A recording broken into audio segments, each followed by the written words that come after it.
Thank you very much. As Randy said, this is a rather heavy metal. And it's a good thing that I eat cheese for a living to help keep the bone density up to carry this.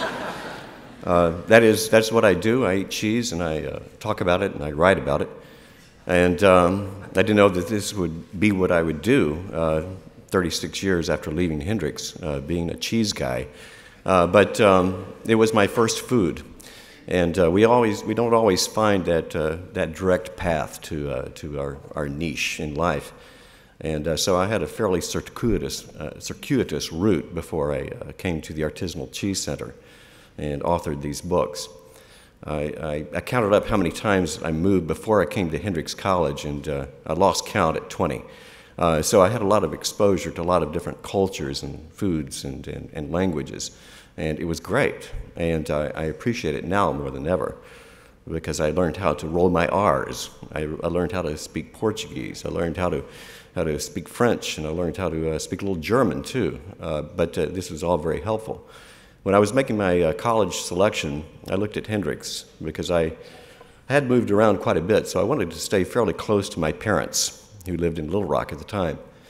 And so I wanted to stay close to them, but not that close, because not only did I have my wonderful parents, but I also had 3 younger brothers, and 2 of whom are with me here today. And so thank you very much for coming, and my father also coming up from much farther away to be here. But not that I minded my little brothers, but you know, when you're going into college and you have these 14, 12, and 9-year-old brothers, you say, oh, come on, now I'm a grown-up. I'm going to college. And so I was looking at colleges, and I wanted to be fairly close, but I also heard about Hendrix, and it was described as the Harvard of the South. And I thought, yeah, that sounds good, and I could do that.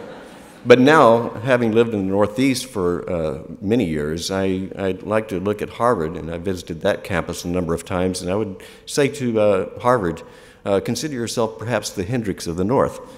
And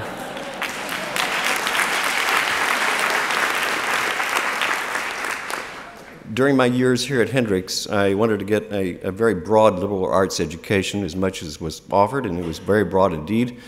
I took courses in classes that I didn't know what I was going to do with it, but I thought it was a good idea at the time. I even considered going to medical school until I took a summer job working in a hospital. I thought, I don't think so.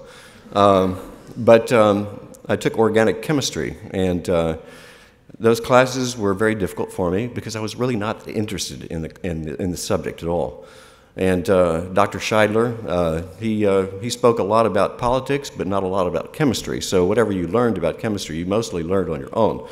Great guy, legendary. So I did learn enough from Dr. Scheidler to recognize things that I study now with cheese. I'm a cheese scholar.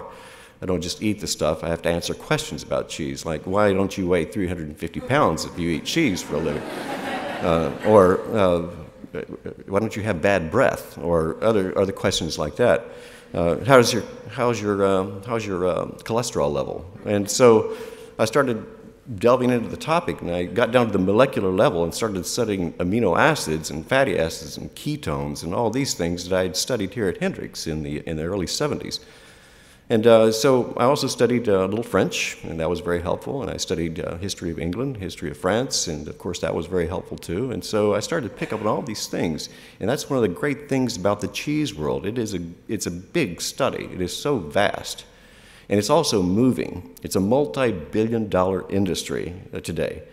And I think that part of what is driving this cheese wave here in the United States is a recognition that it is a near-perfect food. So in a way, I found a mission. And I thought that it was not only good for the cheese industry to do what I do, but also good for our problems with health in this country. As Hippocrates said over 24 centuries ago, our food is our medicine, and our medicine is our food. And so this is what I'm trying to get back to. So my first favorite food was cheese. I remembered that. I was cheese-starved. For many years, growing up in Brazil, my parents were told that we should probably avoid the dairy products unless we parboiled the milk. I don't remember eating very much cheese, if any, while I was living in Brazil for almost 6 years. But then when I came back, I started eating as much cheese as I possibly could to make up for that time. And if I had had cheese during those formative years from age 5 to almost 12 years old, I might be as tall as my 3 younger brothers, but I didn't have that calcium intake. But anyway, genetics do play a role. But anyway, it's great to be back on campus. I don't need much of an excuse to come to Arkansas. My roots are here. My parents are both from Arkansas, and I went to high school and college, of course, here. And then started to travel around and found my way to New York City, and there I developed this program, this cheese program, and people have been asking me questions, so the Socratic method has worked very well for me. So I've learned quite a bit about cheese, and so I'm on a mission now, and I like to say I spread the curd. So, in a good way. So, thank you very much to the Board of Trustees, to the faculty, the administration, the staff, all my friends and family that were able to be here, and for all your support, and looking forward to speaking with you a little bit later.